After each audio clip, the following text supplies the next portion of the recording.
Welcome to Did You Know Tosh.0 by Casey Rowe, Ryan Moran, Jack Sweeney, and James Hack. Globalization is the interaction between countries, people, companies, and governments around the world. Communication globalization is having access to talk to any person around the world using a plethora of technologies for a relatively cheap price. Examples of communication globalization are computers, iPhones, and webcams, allowing people to talk face-to-face with others around the world. Cell phones allow you to communicate to anyone, anywhere, with the click of a button.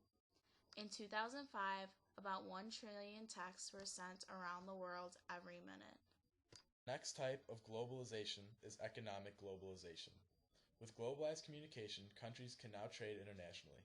A global economy has been formed due to international trade, and countries now rise and fall as one.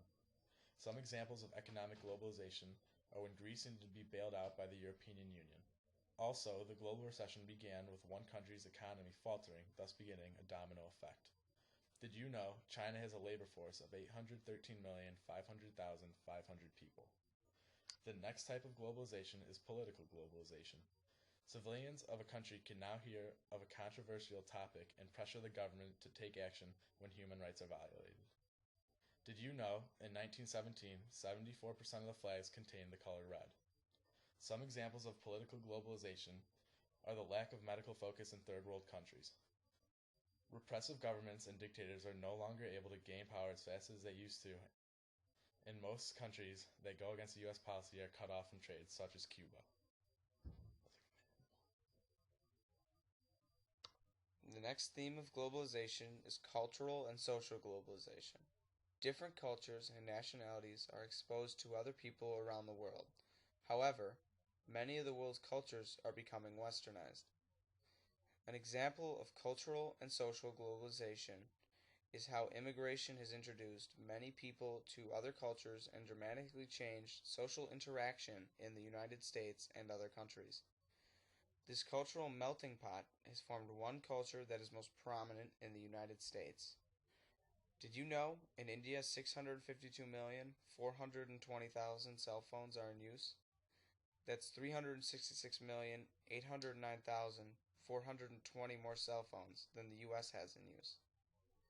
The last theme of globalization is environmental and health globalization.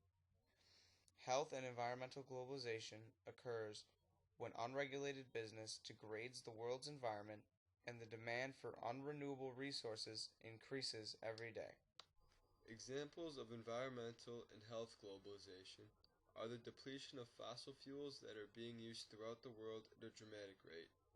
Unregulated business depletes a population's environment and may contain unsuitable working conditions and unfair pay. Did you know the country of Angola has an average life expectancy of 38.2 years? That is almost half the life expectancy of the average American. Now that you know the themes of globalization, here are some pros and cons. The pros of globalization. With constant global competition, countries and businesses are constantly looking for new ways to make more products faster and at a minimal price. With reduced prices, the consumer will not have to spend as much money to get the same product. Due to globalized communication, people can now interact with others in a small amount of time and with little to no cost. Cons of globalization. Because of this vast global competition, businesses will move to countries where labor is cheaper and working conditions are not a factor. As businesses expand to other countries, they no longer need to follow environmental regulations. Therefore, factories will harm the environment without consequences.